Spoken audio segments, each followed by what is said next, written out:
All right, what's going on, everybody?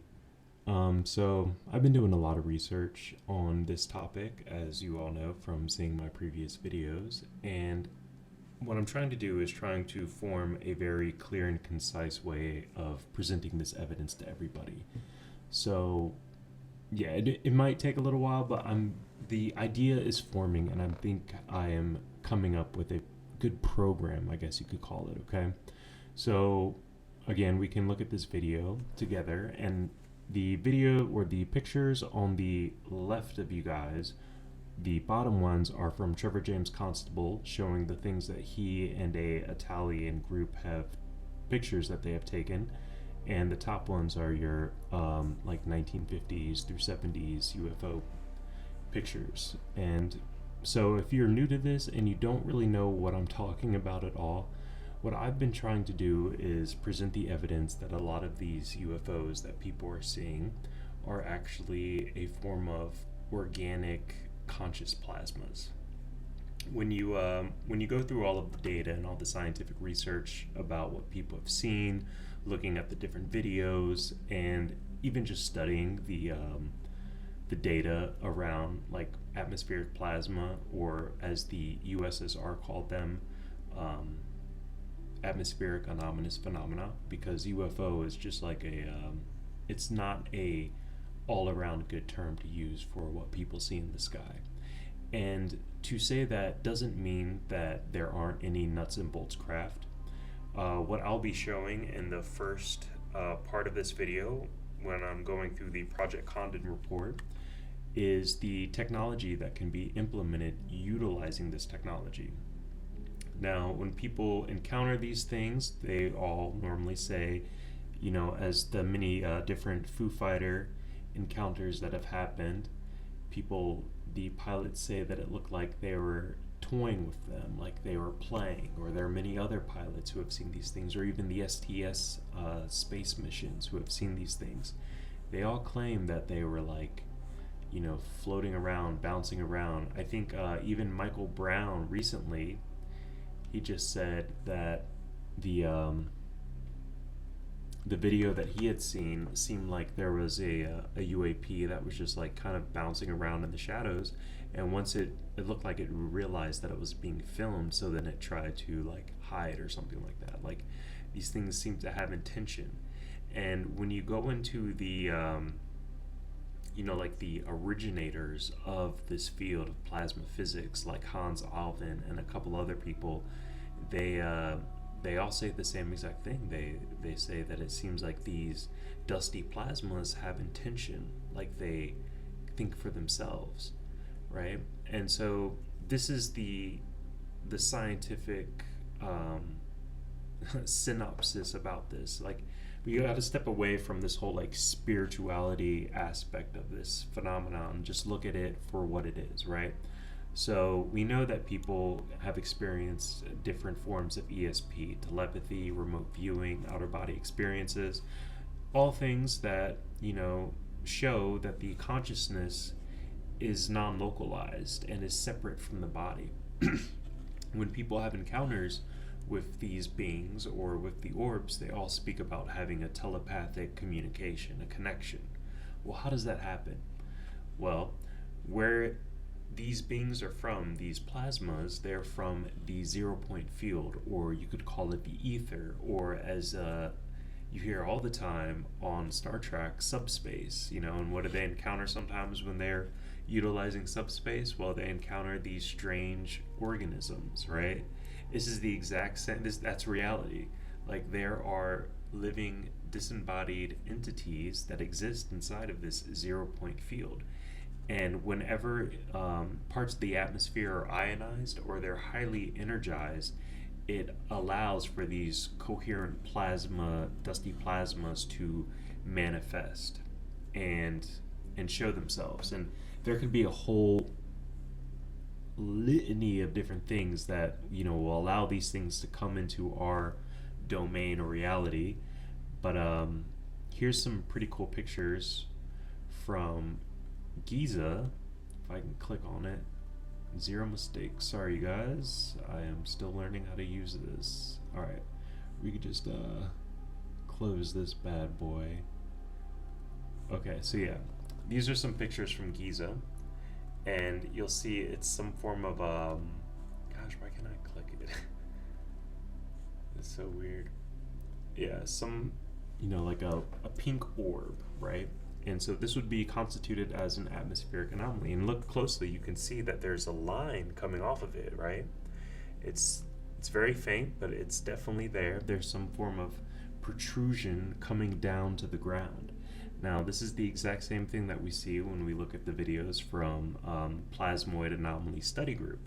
You see this same kind of tendril or appendage hanging down that appears to be rigid, some form of rigid tether, or the people who like the jellyfish UAPs, they just like whatever jellyfish have, jellyfish feet or something like that. Not feet, but you know what I'm trying to say. Sorry guys. Let's see, I think I do have a video of one. I might share it post. We'll share that later.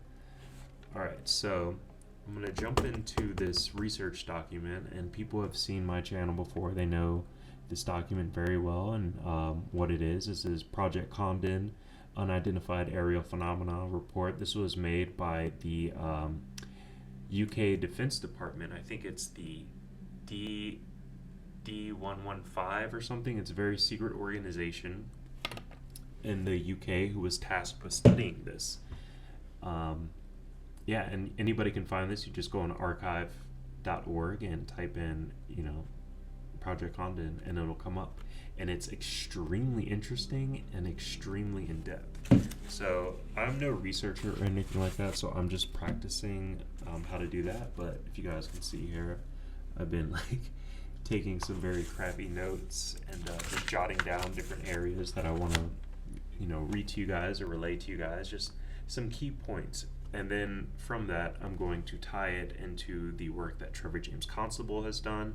I'm also going to tie it into the extraterrestrial life in the thermosphere, plasmas, UAP, pre-life, forced state of matter paper. Also the, what is it called? The Immaculate Constellation report.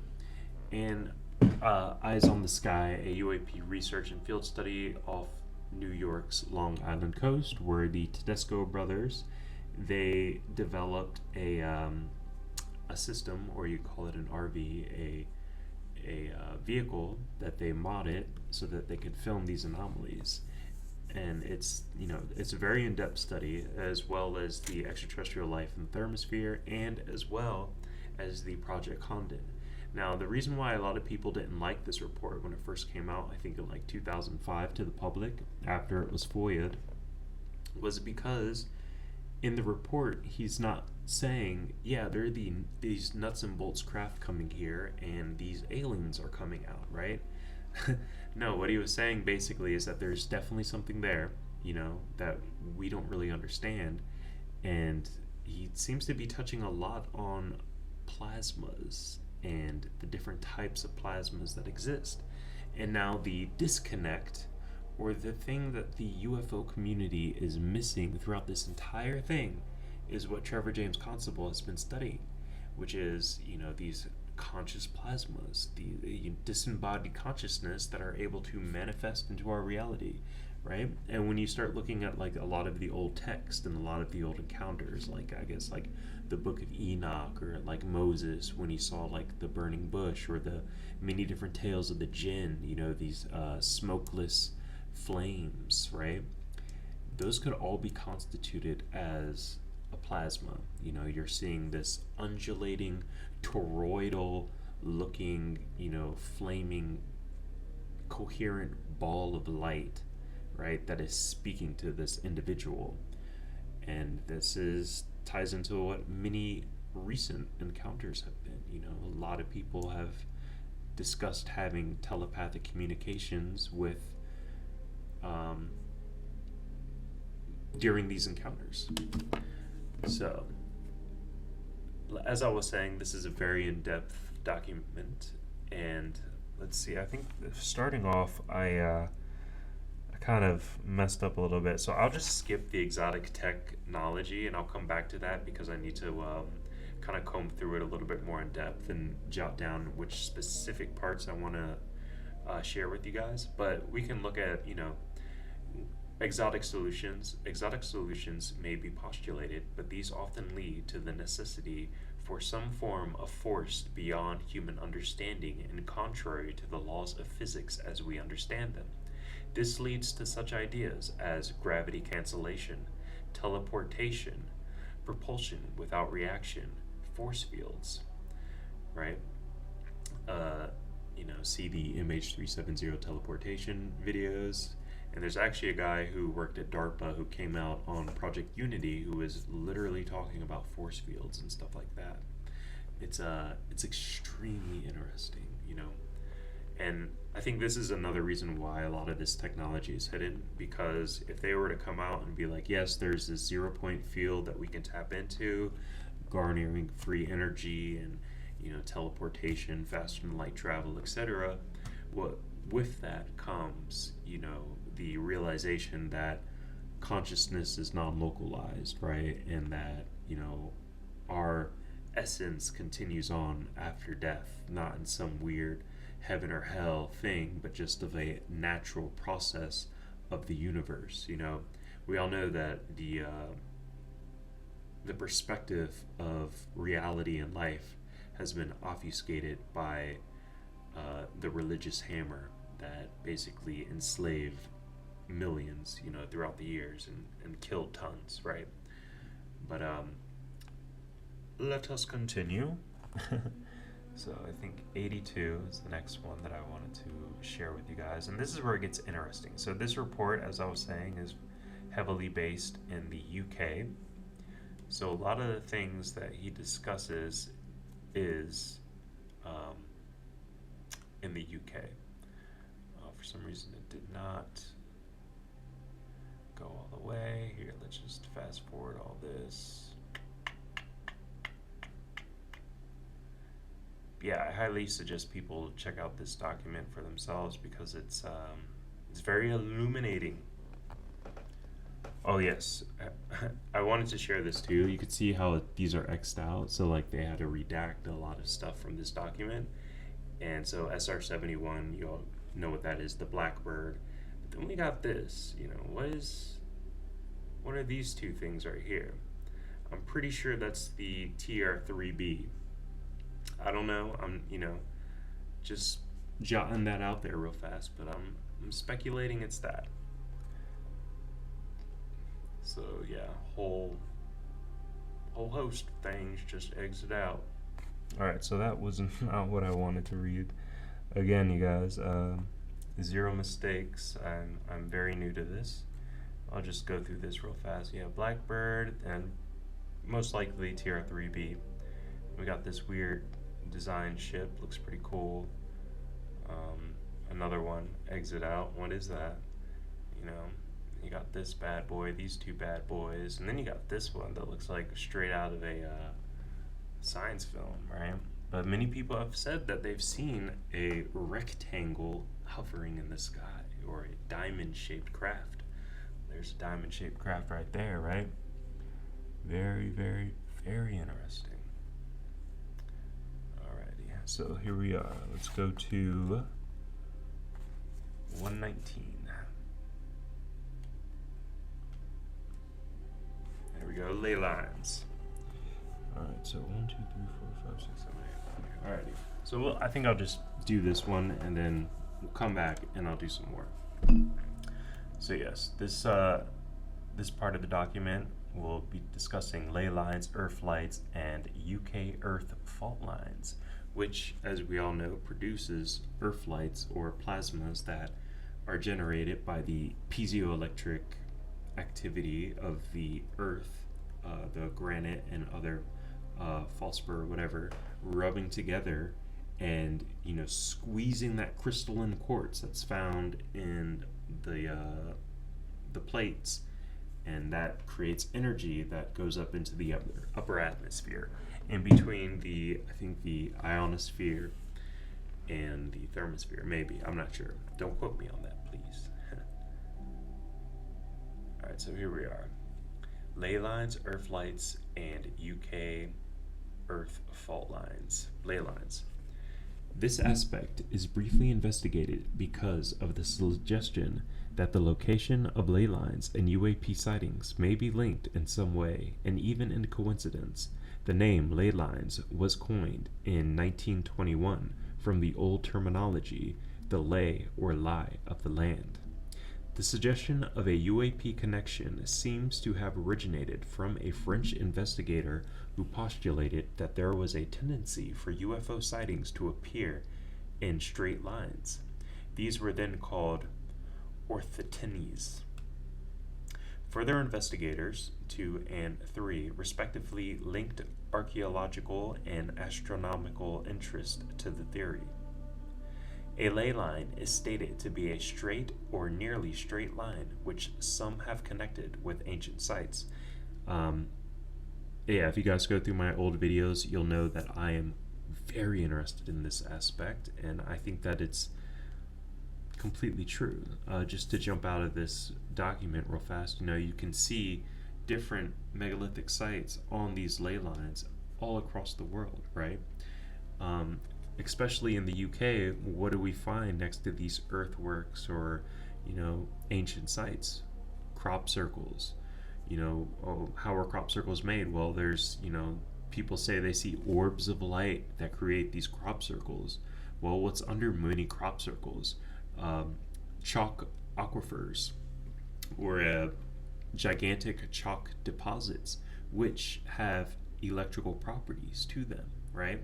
And I've often thought that maybe these crop circles, instead of it could be some sort of interdimensional message, or it could be some form of stretch, or like a release, right? I don't know. I'm still playing with that idea, but a lot of these crop circles, they have sacred geometry patterns, and what is sacred geometry? Well, it's the substance of the entire universe. It's just a natural process that you could find in the shape of a flower or in a cell, from as above so below, right? From big to small, it's in everything. Let's see, ancient sites. These comprise hill forts, stone circles, earthworks, long barrels, mounds, stone markers, ancient abbeys, and churches built on old pagan locations. The postulation is that these are found to be in alignment or near alignment. There is other evidence that they often occur over water-bearing underground fissures. They are also supposedly associated with magnetic currents or some type of unknown current or force, which allow, for example, water to be located by some, while seeming to have physical effects on others. And now this ties into the whole idea of dowsing. We know how people, there's that great video of that woman from the 1920s who was a dowser, and instead of using 2 poles, she's using her body.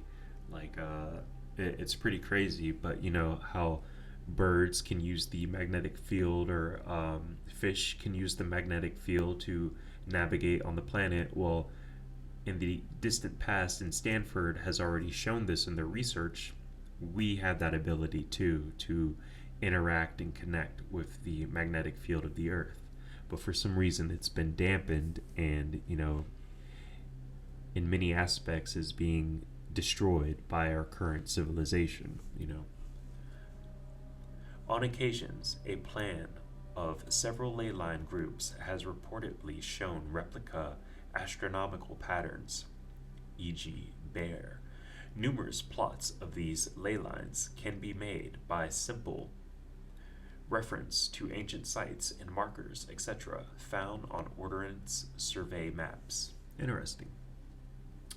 The work was further followed up by researchers who conducted considerable investigation into the geometry and alignment of ancient sites, such as stone circles, the results of which have suggested that these were accurately constructed, and that ancient civilizations must have had knowledge beyond expectation. Again, if you see my previous videos, you'll know that this is 100% true. In the UK, Much of this is based on accurate measurements of standing artifacts, which often turned out to be spaced at multiples of 2.72 feet, the so-called megalithic yard, or the human pace. Randall Carlson has done extensive work showing how all of these ancient sites, no matter the separation of time that the academic world tells you that they were built, they all use the same measurement key, I guess you can call it. In the research briefly explored the alignment of 3 such sites is statistically invalid. 4-point ley lines are also rejected as inadmissible on the grounds of probability. However, ley lines of many objects spread over many kilometers in length can be found. Let's see. Rational. The only significance in including ley lines in this UAP study was to note that should clusters of sightings or lines of sightings appear in the analysis, ley lines may be a factor, since some of the locations which form ley lines involve rocky formations. Hence, there may be a tenuous connection with tribal or chemoluminescence, where certain archaeological formations are said to produce visual effects when they fracture. There may also turn out to be some sort of connection with the Earth's geomagnetic field. The action of rocks fracturing to produce lights has been proven in laboratory experiments. One particular Norwegian location where this has occurred consistently, with similar rock formations to parts of the UK. So, as I was saying before, the piezoelectric effects that happen cause these earth lights or orbs of plasma. Let's see. Hassendel is a small valley in the middle part of Norway, southeast of Trondheim. In that valley, strange unknown lights first showed up hundreds of times between 1981 and 1985. It was given the name the Hassendel phenomena, and the project was linked with the Norwegian Defense Research Establishment. Let's see.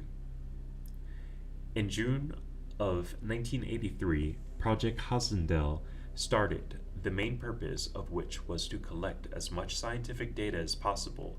During the autumn, a research program was established and the work in the field started the 21st of January 1984 and ended the 26th of February 1984. A research station was set up in Hassendel with 8 different kinds of instruments.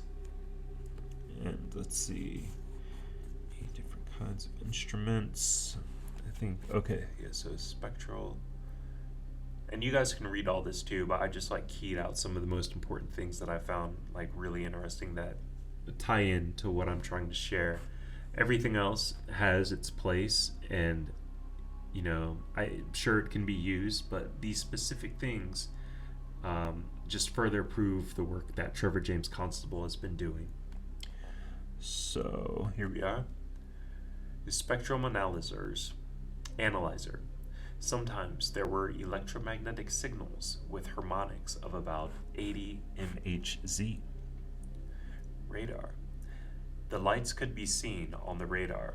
The speed varied all the way from 0 to 30,000 kilometers an hour. Jesus. Sometimes the radar saw something moving at a low speed, but no lights were seen by eye. Clearly something was there, but only the radar could detect it. Now, what's really interesting is this is the exact same thing that the individuals who wrote this study, the Tedesco brothers, were experiencing when they were filming these phenomena in New York's Long Island coast. Very interesting. Let's see. A laser beam was directed toward the light, and the behavior of the light reportedly changed. Out of 9 occasions, the light changed on 8 attempts and reportedly reverted to the original state when the laser was switched off. There could, of course, been several interpretations placed on this phenomena. The most bizarre of which is that known as a close encounter, or the fifth kind of this report. Yeah, so he talks about this in the beginning of the report. Okay, let's see his more realistic example. A more realistic explanation may be that the laser light, being coherent, interacted with the light energy supplied by the Earth light to produce a different color for the human observer, which would then clearly revert to its original color unless some other more permanent or ongoing change was taking place anyway. For an example, a decay in the energy of the airborne mass. That is definitely possible, but as I've been trying to prove with this research and with the many other people who have researched this topic, these things are obviously conscious. Alright, let's continue onward. So, 121. Oh, wait, do I have Earth lights? Yes.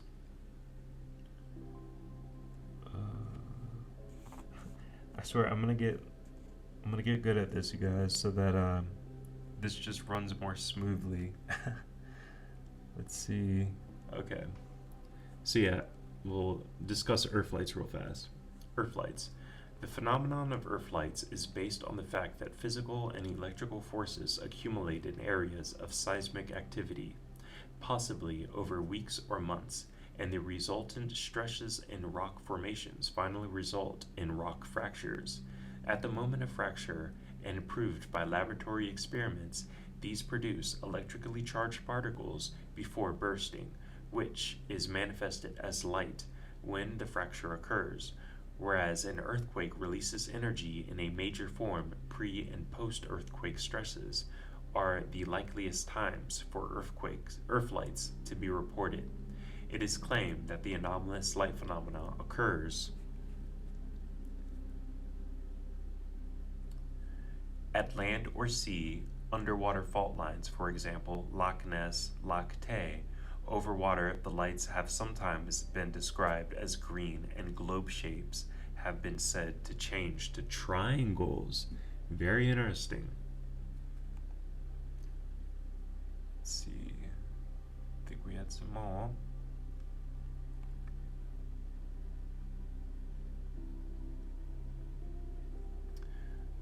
So yeah, these earth lights can occur when there is a gaseous presence or chemiluminescent, i.e. rock-to-rock friction also occurs. Okay. The key characteristics are lights that change shape, fly, occur near the surface or at height, and are often described as danced, chased, or merged. So again, these things are described as dancing, or sometimes they merge, as we've seen in the STS tether experiment and many other of the STS Space Command missions. Those videos, you can clearly see these things chasing one another, merging, changing direction, and just exhibiting strange behavior.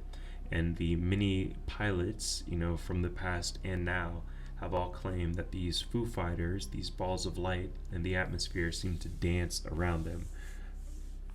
It's very interesting. Further in this report, he talks about different things that could cause these coherent balls of plasma to form in the atmosphere, and it could be, one is of course being highly ionized, which we see from the HARP experiments, where they're literally creating these things, and then also high-speed objects flying through the atmosphere can cause the vortices to happen, which in that they become electrically charged, and in that charge you can get a coherent ball of plasma. So it could be that these planes, unbeknownst to them, as they push the air and compress and move it, are creating these balls of plasma, depending on like what kind of gases are up there and stuff. And the key thing about this is that what the UFO community has to understand is that these things are conscious manifestations coming into existence, right? Like literally Hans Oven discussing the his laboratory plasmas that he was creating, even described them as having intention or being conscious, right? And this is the hardest pill for the UFO community to swallow, but I swear I'm going to try to present this information in the best way that I can so that it's easily comprehensible and digestible. So let's see, there was more.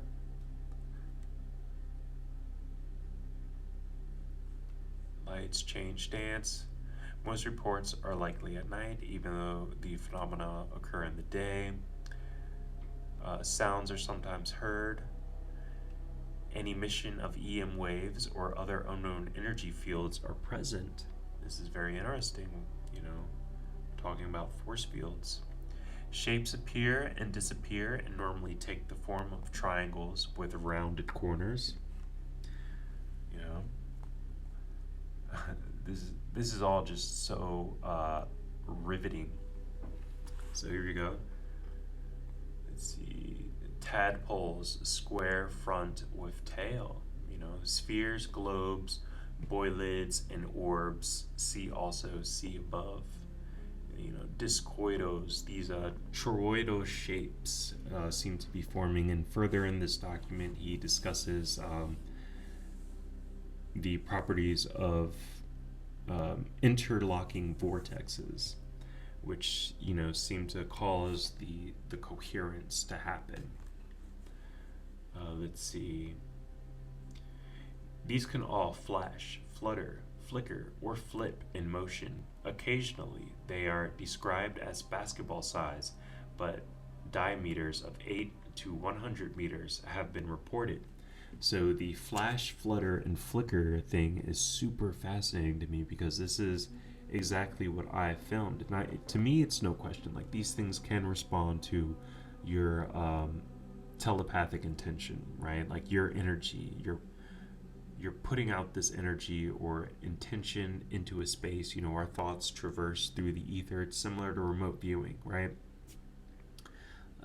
And yeah, somehow or another they tap in and they'll show up and they'll flash for you. I'll try and put the video into this, or I'll add it later on. Just because I was just doing this real fast just to kind of get the hang of it. For anybody who watches, I love some pointers. Let's see. More than one light can move together, leading to the supposition that they are on each other extremely of a solid object, that they have some sort of field present which regulates their spacing. Let's see.